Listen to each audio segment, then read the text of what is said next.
Lorsque j'avais 6 ans, j'ai vu une fois une magnifique image dans un livre sur la forêt vierge qui s'appelait Histoire vécue.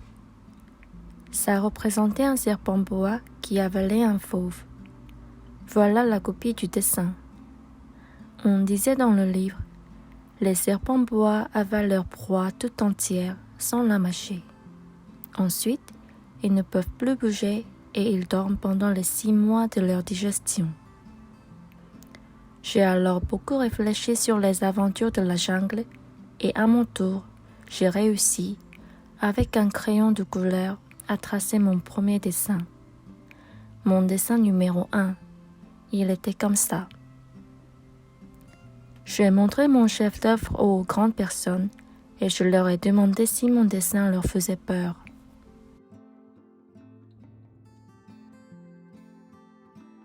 Ils m'ont répondu: pourquoi un chapeau ferait-il peur? Mon dessin ne représentait pas un chapeau. Il représentait un serpent boa qui digérait un éléphant. J'ai alors dessiné l'intérieur du serpent boa afin que les grandes personnes puissent comprendre. Ils ont toujours besoin d'explications. Mon dessin numéro 2 était comme ça. Les grandes personnes m'ont conseillé de laisser de côté les dessins de serpents boa, ouverts ou fermés, et de m'intéresser plutôt à la géographie, à l'histoire, au calcul et à la grammaire. C'est ainsi que j'ai abandonné, à l'âge de 6 ans, une magnifique carrière de peintre. J'avais été découragée par l'insuccès de mon dessin numéro 1 et de mon dessin numéro 2. Les grandes personnes ne comprennent jamais rien toutes seules, et c'est fatigant pour les enfants de toujours et toujours leur donner des explications. J'ai donc dû choisir un autre métier et j'ai appris à piloter des avions. J'ai volé un peu partout dans le monde. Et la géographie, cet exact, m'a beaucoup servi. Je savais reconnaître du premier coup d'œil la Chine de l'Arizona. C'est très utile si l'on s'est égaré pendant la nuit. J'ai ainsi eu, au cours de ma vie, des tas de contacts avec des tas de gens sérieux. J'ai beaucoup vécu chez les grandes personnes. Je les ai vus de très près. Ça n'a pas trop amélioré mon opinion. Quand j'en rencontrais une qui me paraissait un peu lucide, je faisais l'expérience sur elle de mon dessin numéro 1 que j'ai toujours conservé. Je voulais savoir si elle était vraiment compréhensive. Mais toujours elle me répondait « c'est un chapeau ». Alors je ne lui parlais ni de serpent boa, ni de forêt vierge, ni d'étoiles. Je me mettais à sa portée. Je lui parlais de bridge, de golf, de politique et de cravate. Et la grande personne était bien contente de connaître un homme aussi raisonnable. J'ai ainsi vécu seule, sans personne avec qui parler véritablement, jusqu'à une panne dans le désert du Sahara, il y a 6 ans. Quelque chose s'était cassé dans mon moteur, et comme je n'avais avec moi ni mécanicien ni passager, je me préparais à essayer de réussir tout seul une réparation difficile. C'était pour moi une question de vie ou de mort. J'avais à peine de l'eau à boire pour 8 jours. Le premier soir, je me suis donc endormie sur le sable à 1000 milles de toute terre habitée.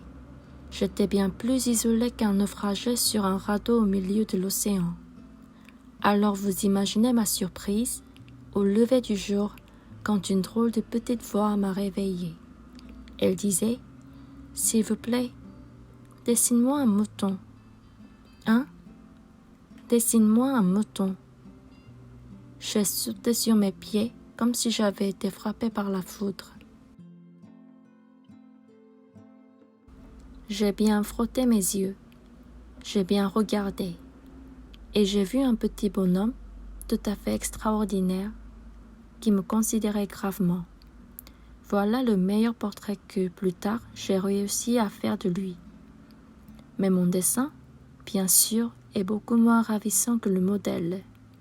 Ce n'est pas ma faute. J'avais été découragée dans ma carrière de peintre par les grandes personnes à l'âge de 6 ans, et je n'avais rien appris à dessiner, sauf les bois fermés et les bois ouverts. Je regardais donc cette apparition avec des yeux tout ronds d'étonnement.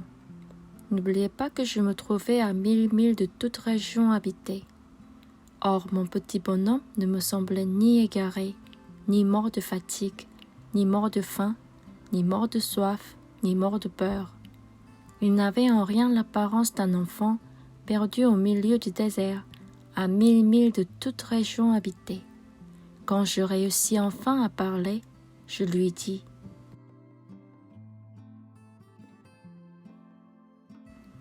Mais qu'est-ce que tu fais là ?» Et il me répéta alors, tout doucement, comme une chose très sérieuse.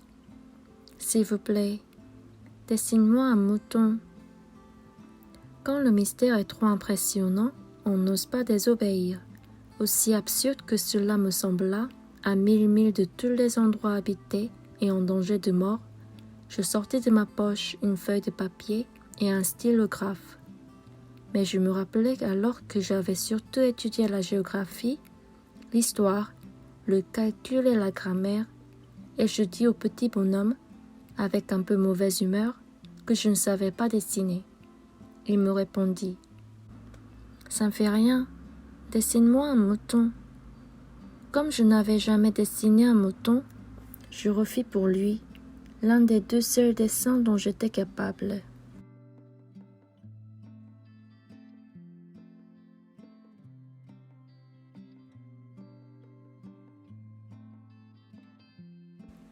Celui du bois fermé, et je fus stupéfait d'entendre le petit bonhomme me répondre « Non, je ne veux pas d'un éléphant dans un bois. Un bois, c'est très dangereux, et un éléphant, c'est très encombrant. Chez moi, c'est tout petit.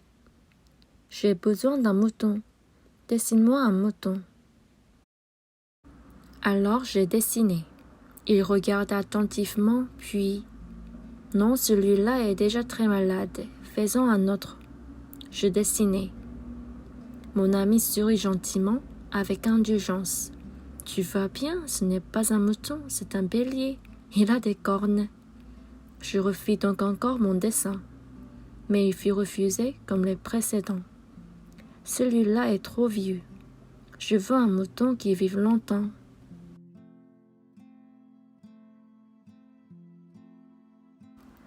Alors, faute de patience, comme j'avais hâte de commencer le démontage de mon moteur, je griffonnai ce dessin-ci, et je lançai. « Ça, c'est la caisse. Le mouton que tu veux est dedans. » Mais je fus bien surpris de voir s'illuminer le visage de mon jeune juge. « C'est tout à fait comme ça que je le voulais. Crois-tu qu'il faille beaucoup d'herbe à ce mouton? » « Pourquoi? Parce que chez moi, c'est tout petit. » « Ça suffira sûrement. Je t'ai donné un tout petit mouton. » Il pencha la tête vers le dessin. « Pas si petit que ça. Tiens, il s'est endormi. » Et c'est ainsi que je fis la connaissance du petit prince.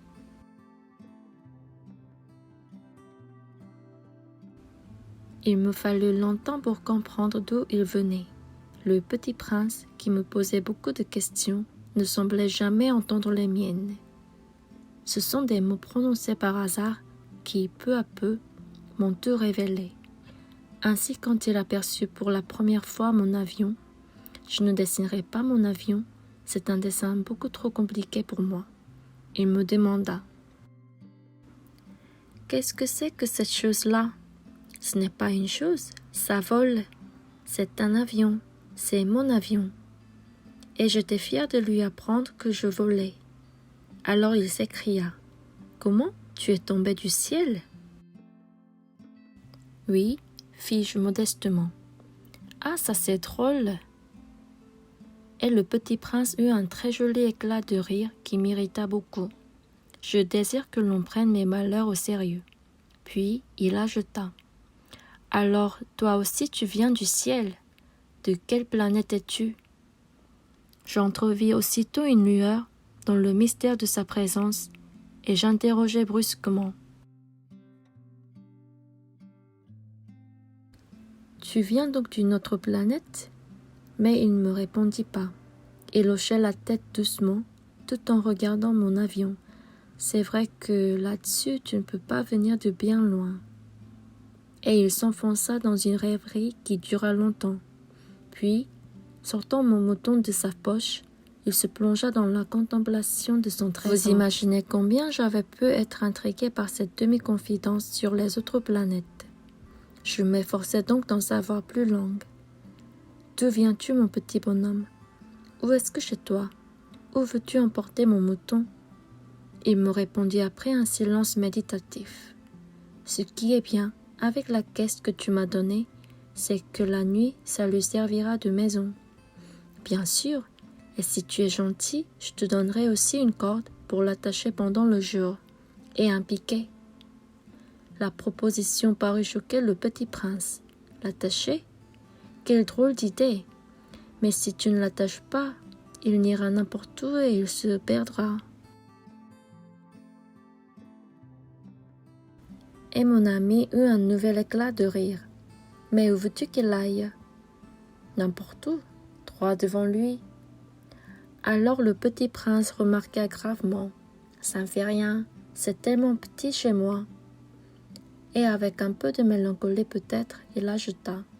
Droit devant soi, on ne peut pas aller bien loin.